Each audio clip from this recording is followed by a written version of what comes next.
جو چیلنجنگ دنیا ہے، جو ایولیوشن میں گزرتی ہوئی دنیا ہے، جو آگے بڑھتی ہوئی دنیا ہے، اس میں اگر ہم آگے بڑھنا چاہتے ہیں تو ہمیں نئے نظریات کو دیکھیے. دنیا میں جتنی بھی ایجادات ہوتی ہیں جی وہ ایگزسٹنگ نظریات کے مطابق نہیں ہوتی. سڈنلی ایک بندہ آتا ہے اور وہ کسی چیز کے بارے میں سوچتا ہے جو ایگزسٹ نہیں کرتی، جسے بنانے کا پہلے ہمیں طریقہ سلیقہ نہیں تھا، تو وہ طریقہ سلیقہ سوچتا ہے. ایک بندہ آ کے طریقہ سلیقہ سوچتا ہے، کہتا ہے یہ بھی ہو سکتا ہے، اور پھر وہ اس کو کرنے میں لگ جاتا ہے، اور دوسرے اس کو مذاق اڑاتے ہیں، وہ ٹھنڈے پانی کی بالٹیاں اس پہ پھینکتے ہیں اور کہتے ہیں ڈونٹ ڈو دس، یہ نہیں ہو سکتا.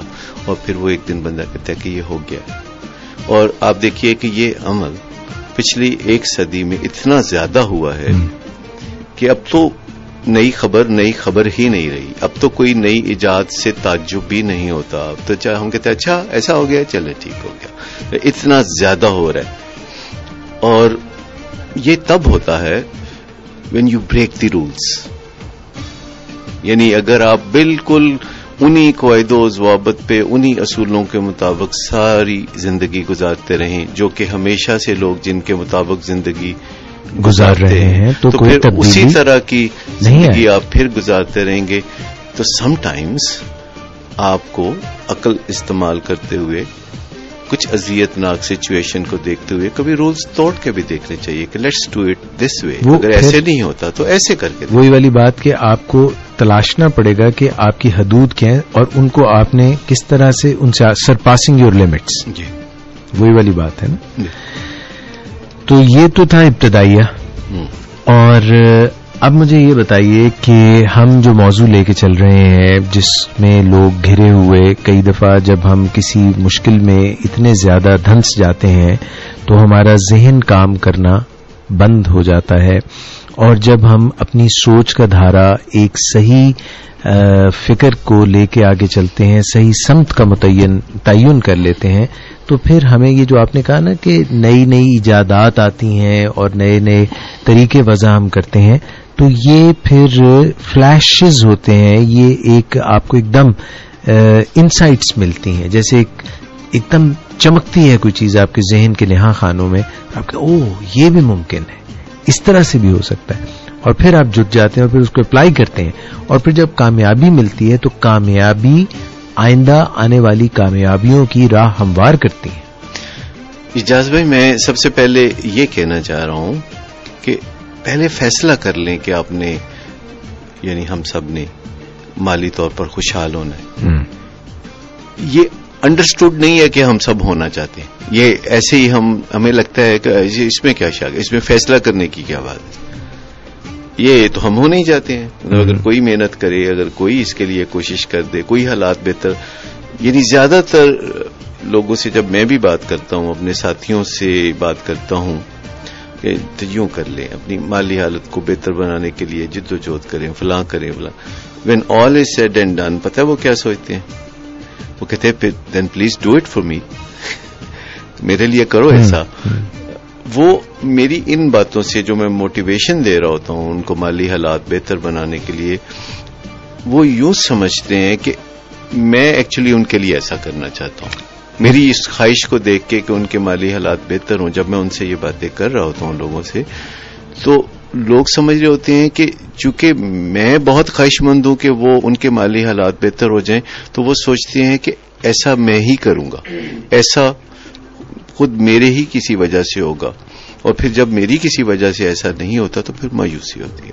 اصل میں جو میں بات کر رہا ہوتا ہوں، میں انہیں ایک ڈیسیژن لینے کے لیے کہہ رہا ہوتا ہوں، ایک فیصلہ کرنے کے لیے کہہ رہا ہوتا ہوں. کیونکہ دیکھیے بہت ساری چیزوں کا ہم نے بہت پکا فیصلہ کیا ہوتا ہے، اور ان چیزوں میں پھر ہم دیکھتے ہیں کہ زیادہ تر لوگ کامیاب ہو جاتے ہیں. مثلاً ایک چیز جس کے بارے میں بہت پکا فیصلہ کیا ہوتا ہے لوگوں نے کہ یہ وہ زندگی میں ضرور کریں گے، وہ ہے شادی. ہم نے کبھی دیکھا کہ کوئی بندہ جو ہے ارلی ایج میں یہ فیصلہ کرے کہ اس نے شادی نہیں کرنی، یا اس بارے میں وہ گول مول بات رکھے؟ نہیں. 10-12 سال کی عمر سے پہلے کسی نہ کسی طرح واضح الفاظ میں، کرسٹل کلیئر الفاظ میں لڑکے لڑکیاں کسی نہ کسی مناسب فورم پہ اس بات کا بہت ہی تہیہ ظاہر کر دیتے ہیں کہ آگے چل کے دے ول گیٹ میرڈ. ٹھیک ہے، تو شادی تو کر لیتے ہیں، مگر دیکھیں سب کی کامیاب تو نہیں ہوتی. وہ تو اس کی تیاری کامیابی کی تو کوئی کرتا نہیں ہے نا. ٹھیک ہے نا. جب آپ شادی کو، جو شادی کرنے کے بارے میں آپ کے منصوبے ہیں وہ جتنے الیبوریٹ ہوتے ہیں، جس طرح اس میں شادی کے معاملات کو بہت مین میک کے ساتھ سر انجام دیا جاتا ہے اس ایونٹ کو. ہاں، شادی کا جو پروسیس ہے یا شادی کی جو تقریبات ہیں، آپ ان کو کافی لوگوں کی صلاحیت سے زیادہ اچھا دیکھتے ہیں. یعنی جس کی جو بھی مالی حیثیت ہوتی ہے، جب آپ اس کی شادی کو دیکھتے ہیں یا ان تقریبات کو دیکھتے ہیں تو آپ کو لگتا ہے ہر ایک کی شادی کی تقریب میں شرکت کرتے ہوئے آپ کو عام طور پر لگتا ہے کہ ان کی جو حیثیت ہے، شادی بہرحال یہ اس سے اچھی کر رہے ہیں. یعنی تقریب جو ہے وہ آپ کو بتا رہی ہوتی ہے کہ انہوں نے کوئی کسر چھوڑی، کوئی دقیقہ فروگزاشت نہیں کیا. لیکن کیا آپ نے کسی کے منہ سے سنا کہ جب وہ شادی کرے گا تو وہ اپنی شادی کو بہت پرامن، مزیدار اور کامیاب بنائے گا؟ نہیں. تو پھر ایسی وجہ سے کیسے ہو سکتا ہے جس کا آپ نے کوئی گول ہی سیٹ نہیں کیا، جب آپ نے کوئی ٹارگٹ ہی سیٹ نہیں کیا تو پھر وہ آپ اچیو کیسے کریں گے؟ اب یہ جو آپ نے مثال دی ہے شادی کی اور مالی طور پہ بہتری کی آپس میں جو ہے، اس میں دو باتیں مجھے سمجھ آئیں. ایک تو یہ ہے کہ پہلے تو فیصلہ جس طرح شادی کا ڈٹ کے اوائل عمری سے ہی کر لیتے ہیں اور پھر آخر کر گزرتے ہیں، تو پہلے تو یہ فیصلہ کر لیں کہ میں نے مالی طور پہ آسودہ اور بہتر ہونا ہے. پہلا فیصلہ 1. نمبر 2، جس طرح کوئی شادی کرتا ہے اور وہ اس تقریب کے لیے، یعنی جیسے کوئی فیصلہ کرتا ہے میں نے مالی طور پہ بہتر ہونا ہے، تو وہ یا نوکری کرتا ہے یا بزنس کرتا ہے. تو یہ ایک طرح سے وہ شروعات ہوئی، تو یہ وہ تقریب ہوگی بڑے جوش جذبے سے ساری، جس سے تقریب میں بڑھ چڑھ کر حصہ لیتے ہیں شادی کے. اسی طرح شروعات بہت اچھی کرتے ہیں، میں نے اس نوکری میں کامیاب ہونا ہے، میں نے اس بزنس میں مگر بعد میں کیونکہ اس کی ٹریننگ نہیں لی ہوتی یا اس کے اوپر غور و خوض نہیں کرتے رہتے، تو پھر کہیں جا کے ہم ڈم ہو جاتے ہیں. یہ کہہ رہے ہیں؟ بالکل.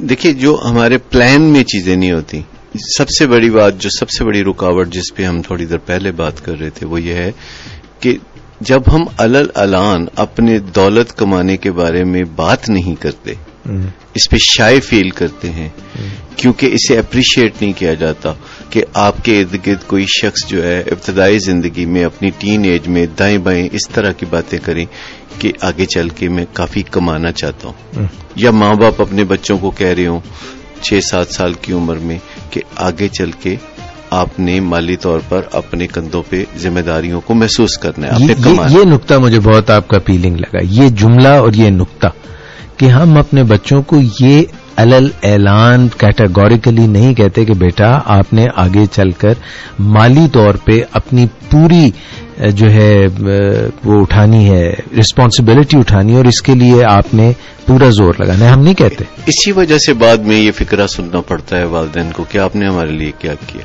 وہ فلاں کو دیکھیں اس نے اپنے لیے یہ کیا، اور فلاں کو دیکھیں. اور اکثر والدین اپنی آنے والی 2-3 نسلوں کے لیے اتنا چھوڑ جانا چاہتے ہیں کہ ان کو کوئی مشکل پیش نہ آئے، جیسے کہ ان کو ہم انڈر ایسٹیمیٹ کریں، جیسے انہیں ہم نکما سمجھ رہے ہیں، جیسے انہیں اس قابل نہیں سمجھ رہے. ایک ذہن میں ہمارے یہ عقیدہ ہوتا ہے کہ یہ ہے نہیں کسی لائق، بالکل صحیح، تو اس کے ان کے لیے کچھ کر جائیں، کوئی ان کے لیے کوئی ایسا سلسلہ کر جائیں آمدنی کا کہ یہ جو ہے پھر ہمیں یاد کریں اچھے لفظوں میں، ہماری آنے والی نسلوں کو مستقل آمدنی کا کوئی ذریعہ مل جائے. کوئی کسی کو یاد نہیں کرتا. میں نے نہیں سنا کہ کسی نے اپنے بزرگوں کو یاد کرتے ہوئے یہ کہا ہو کہ کیا بات ہے ہمارے بزرگوں کی، وہ ہمارے لیے اتنا کچھ چھوڑ گئے ہیں کہ ہمیں بالکل تحفظ ہے، معاشی طور پر ہمیں کوئی پریشانی. کیا بات ہے میرے دادا جی کی، کیا بات ہے میرے پردادا جی کی، کیا کام کیا انہوں نے، اللہ انہیں کروڑ کروڑ جنت کہہ دیتے ہیں مگر پریکٹیکلی ہم کچھ اس بارے میں زیادہ نہیں کرتے. پریکٹیکلی کچھ نہیں کرتے، مطلب کبھی کبھار کہہ دیا، کبھی کسی لمحے میں. یاد بھائی اگر آپ نے سنا ہے تو ٹھیک ہے، میں نے کبھی نہیں سنا. میں نے کبھی نہیں سنا. میں نے ہمیشہ یہی سنا ہے کہ انہوں نے جاتے جاتے میرے ساتھ خصوصاً یہ ناانصافی کر دی اور فلاں کو نواز دیا اور مجھے نہیں کیا، اور میرے ساتھ ہمیشہ یہ کیا اور فلاں کے ساتھ ہمیشہ یہ کیا. انگریٹفل ہوتے ہیں، اور ہم خواہ ہی اپنی زندگی میں اس طرح کی تگ و دو میں لگے رہتے ہیں کہ ہماری آنے والی نسلوں کو کافی مل جائے ہم سے. اس کے پیچھے کہیں بہت زیادہ عدم اعتماد ہے اپنی آنے والی نسلوں پر کی صلاحیتوں پر. اچھا جی، ایک چھوٹی سی بریک لے لیتے ہیں، یہاں پہ ٹائم چیک ہے، اور پھر پلٹ کر آتے ہیں. تو ہم کیا بات کریں گے؟ سب سے پہلی بات تو ہم یہی کریں گے کہ ہمیں پہلے کھل کر فیصلہ کرنا ہو. فیصلہ کرنا، اور جب فیصلہ کرتے ہیں تو اس کی شدت کیا ہو، ریچر اسکیل پہ.